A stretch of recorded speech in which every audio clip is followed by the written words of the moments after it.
Prairie, and welcome to Coffee Chats. My name is Lindsay Giese, and I'm the Executive Director for River Arts Inc. And today I am joined by Sauk Prairie native Bob Koch. Good morning, Bob. Good morning, Lindsay. Cheers. Cheers. I didn't know how to introduce you because I was thinking, like, do I talk about the fire department or Kaiser, or you wear many hats, and that's what we're going to learn about today. It's about all of your hats, but also we are digging deep into the history of the River Arts Center. So I have so many questions because I know that you were a big part of that. You were around. Your dad and mom did a lot for that. So very excited to chat with you. I'm excited as well. Thank you.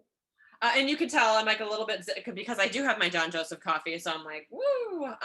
So I'll try Same to here. calm down. But Bob, if you could please share a little bit about who you are and your background, that'd be great.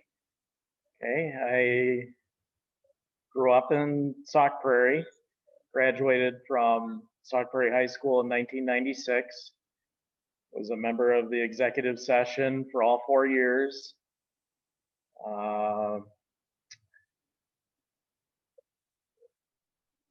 Real excited to say I was part of the Big River year in 1994, where we won every competition except for the national competition. That's my favorite year too.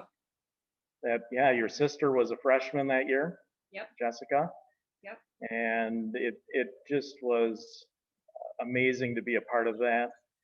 And all the shows that we did were a lot of fun. My first year was Pippin, and I don't think that show got as much credit as it deserved. And then Big River was my sophomore year. We did Godspell my junior year, and then senior year did Grease for the first time. And that was a lot of fun. After high school, I joined the fire department immediately, so I've been on for 24 years, and I'm a captain on the Prairie-du-Sac Fire Department. I also serve as the department president, and so there's a little background there for you. Did you have you always lived in Sauk, or did you move away for a little bit and come back? I moved away in 2000, and I graduated from Holy Cross College in Indiana. I was on a big volunteer fire department when I was in college there. Whenever I was back home on weekends or for holiday in the summer or spring, he wanted me to still respond on calls. So my membership in the Prairie-du-Sac Fire Department stayed active through those years, and I'm happy that that's one of the most consistent things in my life since high school, and it's just been very interesting and very awesome to contribute to the community in that way, and try to help out people that you grew up with and the new people that have come to town. You and Denny Kahn have emceed the Sauk Prairie Show Choir Invitational. I don't know if you are still doing it, but I know you did it for how many years did you do that? I believe it was 17 years. I haven't for approximately the last 5 years. Yeah. But I started doing that right out of high school. Yeah. I think Mr. Kahn was emceeing a few years while I was in high school, so he's been doing it a long time. And so I did it 17 years. What did you like about that, or why did you want to get involved with that? Right off the top of my head, it was to give back to Sue Halloway and Karen Lure for all that they did for me in high school. And without hesitation, I volunteered to come back, even when I was living in Indiana and in Milwaukee. I would return for the invitational, and I felt obligated to give back to both of them.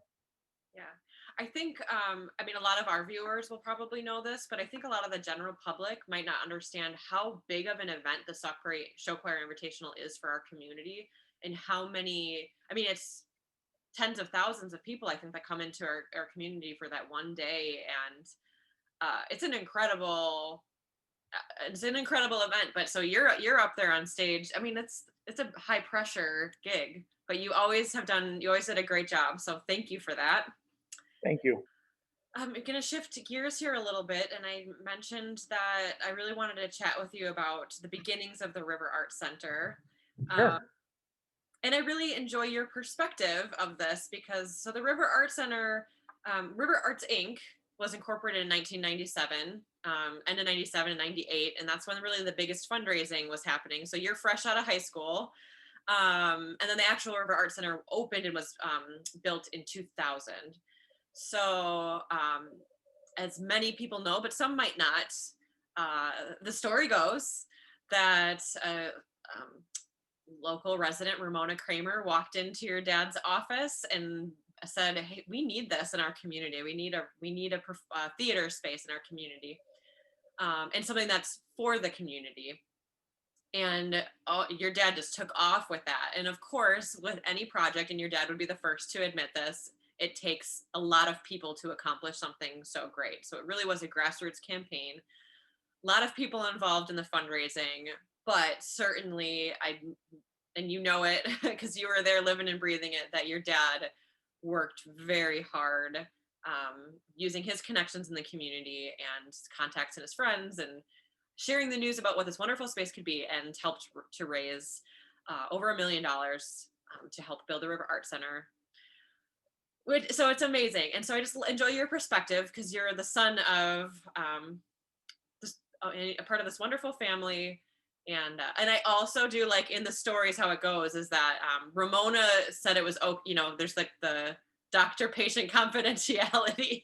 So it's okay that Yeah, I don't know right. I don't know the part about if it was in his office or where it was, fair but I do know that he came home, enough.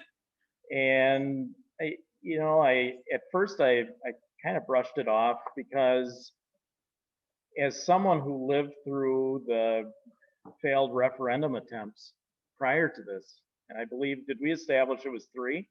Three. Yeah. The third Three path. failed referendums, and those all were while I was in high school. And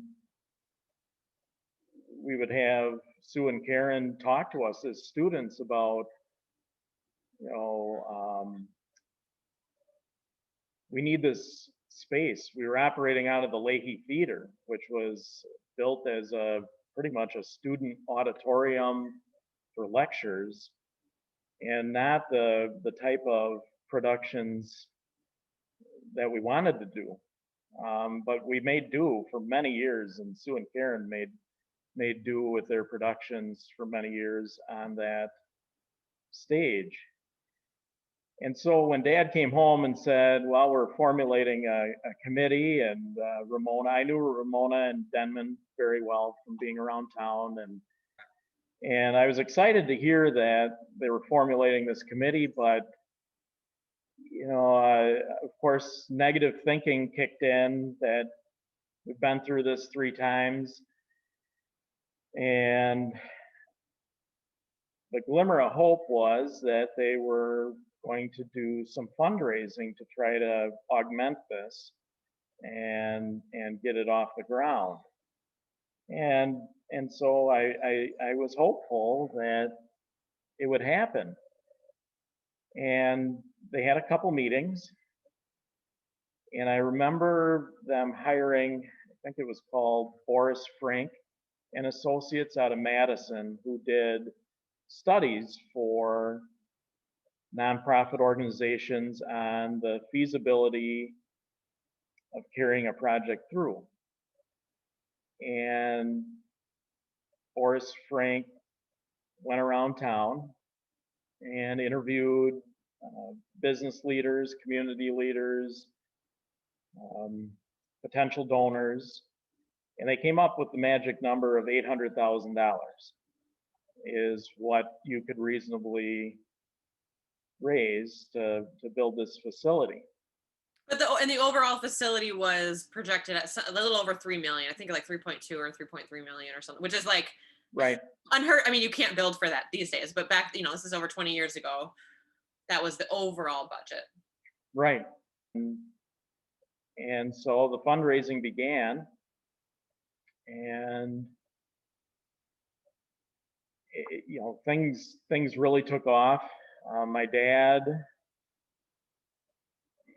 approximately, he reduced his hours at work for a year there almost in half, to go around and give talks. There were more social clubs in town at the time. The waterfront restaurant was open and had meetings uh, in the basement there where the canoe rental is now. And I just remember my dad going and talking to all of these civic groups, meeting with community leaders and business owners throughout the day, encouraging them to be a part of the project, and that it's not only going to benefit the arts, it's going to benefit the entire community because they can have different events there and utilize the space. The space would be available to the entire community. It wouldn't be just for music or artistic performances. And as time went on, the numbers were looking really good. It was stagnant for a while there at that 750 number, and they were looking around to figure out what to do next, and it ended up coming close to 1.1 million when they were all done with the campaign. Without sharing names, Right. you have mentioned this. I just love this story about a negative newspaper article being written, and that really brought can you like sort of describe that story without getting in trouble? I will. There was a letter to the editor. Let me back up. So I was working for an electrical contractor the summer of, well, while the fundraising was going on. I worked part-time and full-time for an electrical contractor. And one night when I was at my parents' house taking care of their dog, and my parents were either out to eat or somewhere, not at home, and this individual calls that I work with and asked to speak with my dad. And I said, so and so, because I knew him very well. He's not here. Can I take a message? And he said, oh, never mind. I said, okay, I'll see you tomorrow. Well, a week went on, and all of a sudden, this letter to the editor in the Sauk Prairie Star and Eagle came out from this person, and it was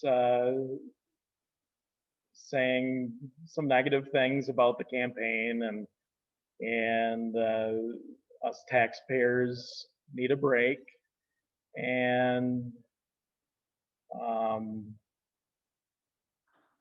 my dad took it to heart because he was born here, loves the community, and it affected him personally at the time, and he was reassessing if what they were doing in the campaign was right, and within 2 days, donations just started pouring in, and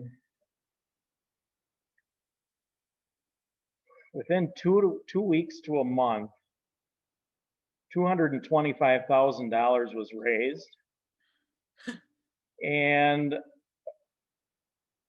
my dad always said it was roughly 175,000 of that money people said, I was so doggone upset about what they said about you in that letter to the editor. Leading up to 1999, touching on 2000, it hit $1.1 million, really close to that number. So way over there, at that time, that was way over the goal. And fast forward to the summer of 2000, I was going to work with this individual that wrote that letter to the editor. And my dad told me to, when I see them, thank them for their help on the campaign for River Arts, and that they raised roughly $175,000 for him with that letter to the editor. And I can see this clear as day. We're wiring up some lights, and I said to the person, I said, hey, my dad wants to thank you. And he takes a step back, and I'm mentally preparing for him to unload about public projects and things like that. And he sets his tools down and he goes, what do you mean he wants to thank me? I said, when you wrote that letter to the editor, roughly $175,000 of that money that came in within a month, they all said that they were so upset with your letter that they wanted to help boost it over the campaign goal.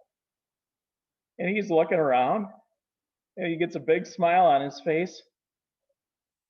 I can't believe it. I'm glad I could help. And I still maybe every 5 years run into this person, and we still talk about that story. And I believe he really, in his heart, believes that he did help, and that it all ended up for the good of the community. Yeah. It pushed it over. It helped push over the goal.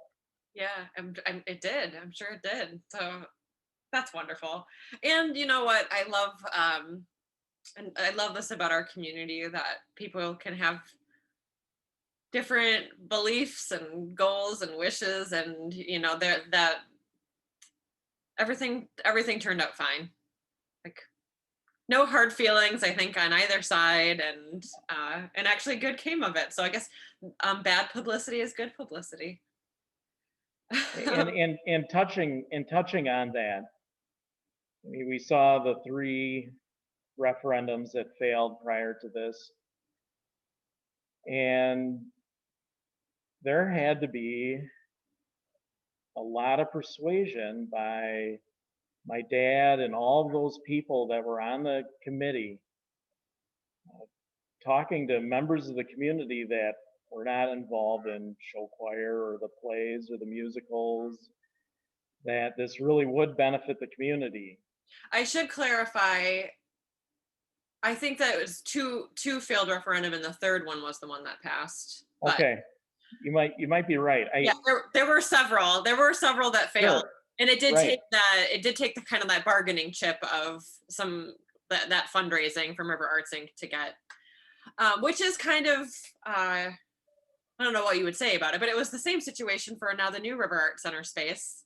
What we could call the black box, because that is technically the theatrical term for it, but for the general public, a multi-purpose room where the community can use it, and it's not just for arts events, but a similar thing where, thanks to, and in this case, it wasn't a community campaign, but thanks to the generosity of Lee Culver and her donation, she is funding a good portion of it, and then the part of the school referendum is funding the rest of it. So kind of a similar model. But I just very excited to see that space 20 years later be added onto and continue to grow, and a true testament of how well used that space is, that we need to grow. We needed to add a new space on because, like your dad said in the beginning, like we need this theater and it will be used. And it is. It totally is. And I think it's awesome that it's Lee that did that. She was instrumental in the committee in the early on stages, and worked with my dad on the committee for years, leading up to the building of the original building.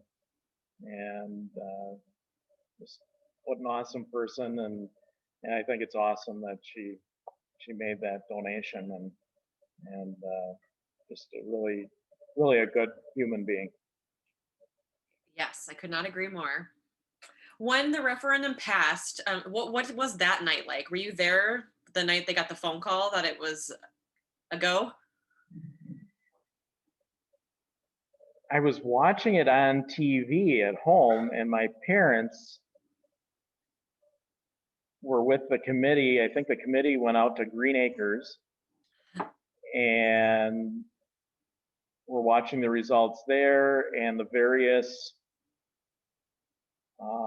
township and village clerks were reporting in the different amounts. And when I went to bed, it was, I think, 10:30 at night that night. On the bottom of the screen on channel 3, it said that they hadn't called it, but the numbers were in the direction that it failed. So I went to bed, just really sad for my dad, with all the work that he was putting in on the project. And Mr. Khan calls at very early in the morning and said, "Congratulations to your family that it passed." I said, "What are you talking about?" I said, "I went to bed and it pretty much looked like it failed." And he said, "No, it passed by, I think it was over 100 votes in the entire school district." And so that was exciting. That was very exciting to see that they pulled it through, and that it was the project was going to move forward. Yeah, and such a narrow margin but that also has to feel good because the whole committee then knew like every person that they talked to made a difference because Right. yeah, they did it. Oh, I love Right. it. So then it passes, and then the designs and all the fun begins. So I won't go into the details of that, but do you remember like do you remember that discussion or things that like the dreams that like like every project starts like really big and you do have to like narrow it down just because there are budgetary constraints. Like were there things that got cut out that were supposed to be involved? Thing, things that really stick out to me is I remember the architect saying if we put in one more seat, the codes would have changed and the project would have cost maybe roughly at the time $1.5 million more just with one more seat. So the committee and the school district were meeting together at this point to push the project forward, and they figured out, well, when we do productions, in order to get maybe the whole school to be able to see a production, we're just going to have to do multiple productions so that everybody has the chance to see it. We won't be able to fit the entire enrolled Sauk Prairie High School into this facility, and it's just not feasible to go to 1.5 million extra on it. Then Which is so they funny. focused. It's so funny because like the actual seat count is 492. So it's like seems like such a random number. But Right, right, and they knew it. They knew that at the time, but it would have totally changed the codes on everything at the time, yep. and would have, yeah, the budget would have had to go up if they would have followed through on more seating. So then they focused on, well, what are the priorities? And I remember one of the debates was fly space, and I don't think it even took a day to say that is a priority. We need fly space for this to operate properly, Mhm. and we're not going to negotiate on fly space. So there's going to be sufficient fly space to cover this facility over the stage. Mhm. And then And lighting and sound.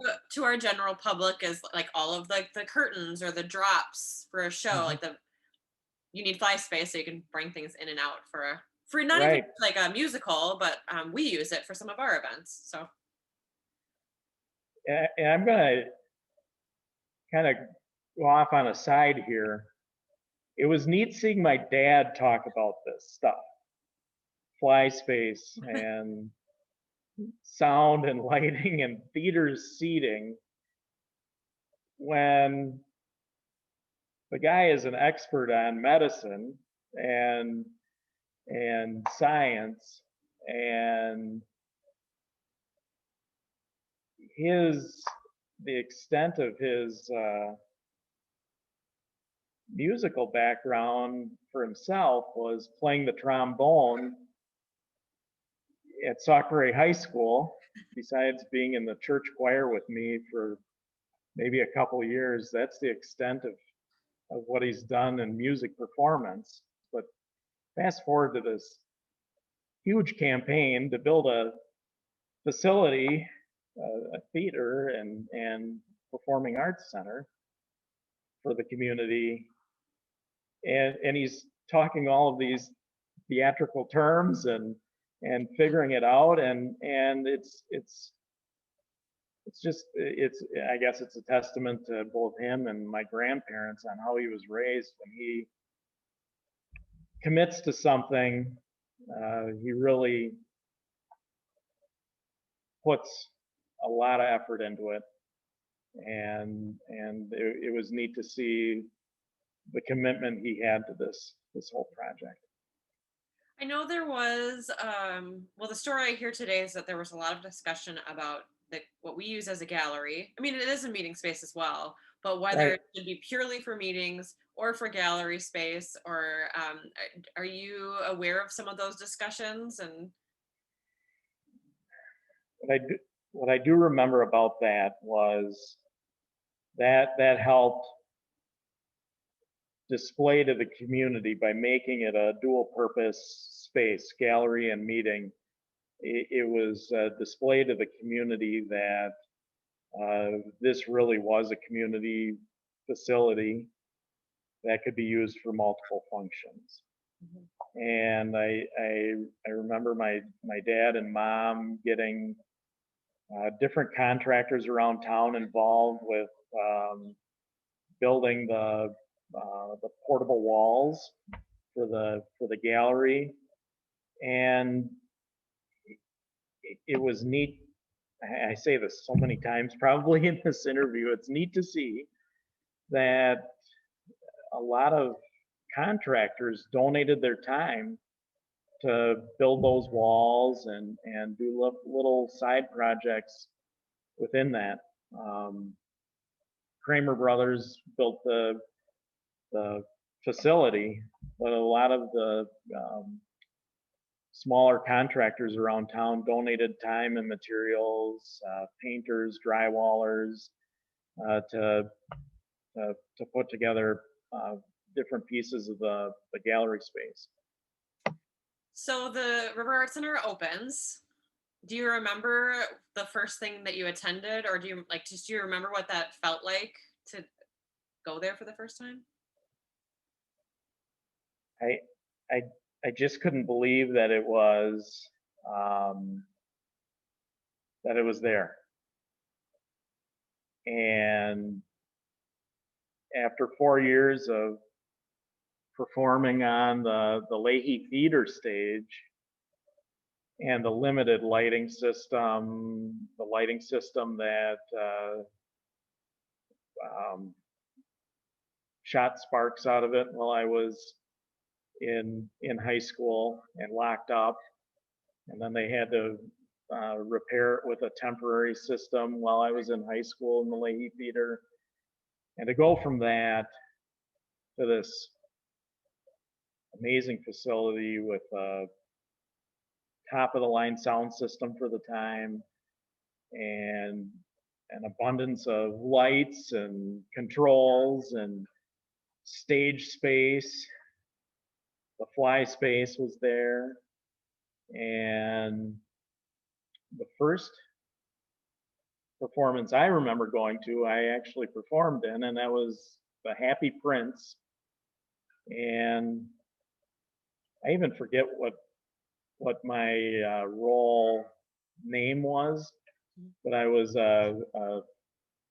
like the town constable, and I made maybe a 5 minute uh, appearance, and I just was excited to be a part of it because it was one of the first performances on the stage. I do believe that the middle school snuck in a performance ahead of us somewhere, but it just I couldn't believe that it was happening, that the facility was there, and it's here, Yeah. and it's awesome. It's and as we're seeing, especially with the hospital and the new recreation park off of Sauk Prairie Road there, the Culver Community Park, I think they're calling it, right? Yep. And the now the referendum passing for the school district, it just it's neat to see the commitment that Sauk Prairie residents have to having quality amenities, um, for our youth and for our adults. Mhm. Yeah. Well, on that note, I think that that is beautifully said. We are out of time today, but thank you so much for sharing these stories. I obviously uh, am very interested in this because the River Arts Center and River Arts Inc. are my everything. I mean, they're very near and dear to my heart, and so I love hearing the stories about how it all started, and to see the difference that it's made for our community and it will continue to make. So thank you for being a part of that story. Thank you for sharing all of this with us, and cheers. Cheers. Okay. Thanks, Lindsay. Thanks, Bob.